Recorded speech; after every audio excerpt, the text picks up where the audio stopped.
మీ వారు ముందు వస్తూనే ఇక్కడ థియేటర్ల బిజినెస్లోకి, పంపిణీ బిజినెస్లోకి వచ్చారు. వితౌట్ ఎవరు ఒక ఇన్ఫ్రాస్ట్రక్చర్, ఆయన ఓన్ ఇన్ఫ్రాస్ట్రక్చర్ ఏమీ లేకుండా. అవును. ఆ 2 రంగాల్లో ఆయన కొంచెం ఎక్కువ దెబ్బలు తిన్నారు. వాస్తవం కదా? వాస్తవమే. ఈ దెబ్బలు తినడం వెనకాల మన మనుషులు అనేవాళ్ళు లేరనే ఉద్దేశంతో మీరు ఎంటర్ అయ్యారా?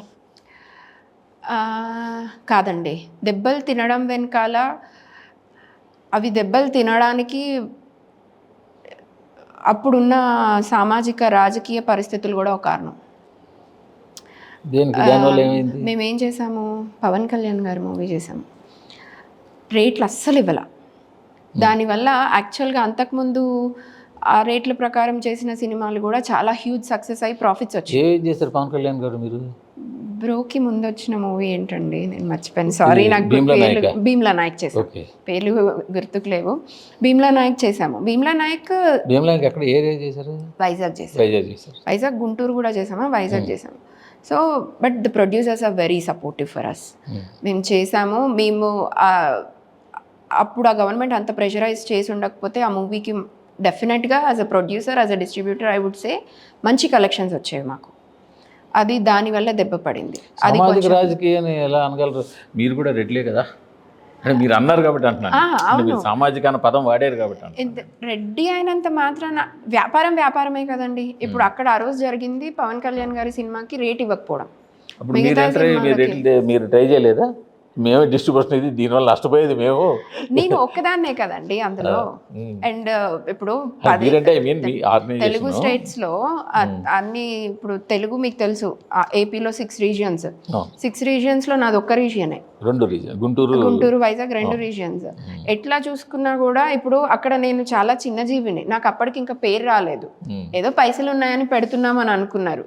మేబీ ఇప్పుడు వెళ్ళి సార్ అని మీటింగ్ చేసి ఉంటే ఒక రకంగా ఉండేదేమో, తెలీదు. కాకపోతే అప్పుడున్న పరిస్థితుల్లో మేము ఎవ్వరికీ తెలీదు. మా వ్యాపారం పేరు మాది తప్పించి మేము ఎప్పుడు ఫ్రంట్ ఫేస్ రాలేదు. మిగతా ఎగ్జిబిటర్స్కి ఎవరికి మేము అని తెలీదు. కొత్తగా వచ్చి చేసింది ఫస్ట్ పుష్ప, తర్వాత భీమ్లా నాయక్, RRR ఇవన్నీ చేస్తూ వచ్చాము. పుష్ప ఆల్సో రేట్స్ ఇవ్వకపోవడం వల్ల బాగా దెబ్బపడ్డాం. భీమ్లా నాయక్ రేట్లు ఇవ్వకపోవడం వల్ల హనుమాన్ మేము కావాలని తక్కువ రేట్కి వెళ్ళాం. మరి అప్పుడు మీకు లాభాలే వచ్చాయి కదా? లాభాలు మీది, మా సినిమా, మా కంటెంట్ మీద నమ్మకం ఉంది కాబట్టి మేము వెళ్ళాము. అలా కదండి, రేట్ కానీ అవి పెద్ద బడ్జెట్ మూవీస్. ఆర్ఆర్ఆర్ పెద్ద బడ్జెట్, పుష్ప కూడా పెద్ద బడ్జెట్ కాదు. కాకపోతే అప్పుడు ప్రొడ్యూసర్స్ అమ్మిన రేషియో వర్కౌట్ కాలేదు. ఓకే. ఇప్పుడు ఇది నా సినిమా, నా ఓన్గా నేను ప్రొడక్షన్ చేసుకున్నాను. నేనేమనుకున్నా అంటే 100 మంది చూసేది 500 మందికి రీచ్ అవ్వాలి.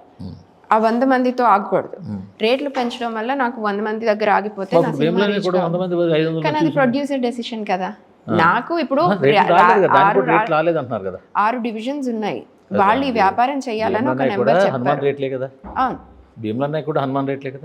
అది నాకు క్లారిటీ లేదు, 100% క్లారిటీ లేదు. సో ఇప్పుడు తక్కువ రేట్లేనా హనుమాన్, మీకు లాభాలు వచ్చాయి, ఎక్కువ మంది చూశారు. భీమ్లా నాయక్ చూడలేదు అంటే ఐ మీన్ మీకు లాభాలు రాలేదు అంటే చూడలేదు అంటాం. చూడలేదు అంటే నేను ఇక్కడ ఓన్లీ భీమ్లా నాయక్ ని హైలైట్ చేయదలుచుకోవట్లేదు. మీరు పదం అంటే రాజకీయ సామాజిక పరిస్థితుల వల్ల మేము భీమ్లా నాయక్ విషయంలో నష్టపోయాము అన్నారు. నాకు గుర్తుండి దానికి కారణం అప్పుడు ఆ గవర్నమెంట్ చేసిన ప్రెషర్, ఆ మూవీకి పాపులారిటీ రాకుండా అన్నది మేము అనలైజ్ చేసుకున్న విషయం. అంటే గవర్నమెంట్ ప్రెషర్ వల్ల భీమ్లా నాయక్ పాపులారిటీ రాలేదంటారు, అంతే కదా? అది మేము నమ్మినాం. అండ్ అప్పటికి మేము చాలా కొత్త, బేబీ స్టెప్స్. మా అనలైజేషన్ కరెక్టా కాదా అన్నది అప్పుడున్న పరిస్థితుల్లో మేమేం చేయలేదు. యాక్చువల్లీ చిన్న సినిమాలు కూడా చాలా కొన్నారు. చిన్న సినిమాలు కూడా చాలా రిలీజ్ చేసాము. నష్టపోయారు. డీజేటీలు ఫస్ట్ కాపీ మేమే చేసాము. సో ఫస్ట్ పార్ట్ తర్వాత కూడా మాకు రావాల్సి ఉండే, బట్ చిన్న నెంబర్ మిస్ వల్ల అది దిల్ రాజు గారు తీసుకున్నారు. సో కాకపోతే ఎగ్జిబిషన్ డిస్ట్రిబ్యూషన్ సైడ్ ఒకటి, ఎక్స్పీరియన్స్ ల్యాక్ ఒకటి, అన్ని పెద్ద మూవీస్ ఇనీషియల్గా తీసుకోవడం ఒకటి కొంచెం దెబ్బ పడింది. లేకపోతే లైక్ డీజేటీలు లాంటి మూవీస్ తీసుకొని చిన్నగా స్టార్ట్ చేసి ఉంటే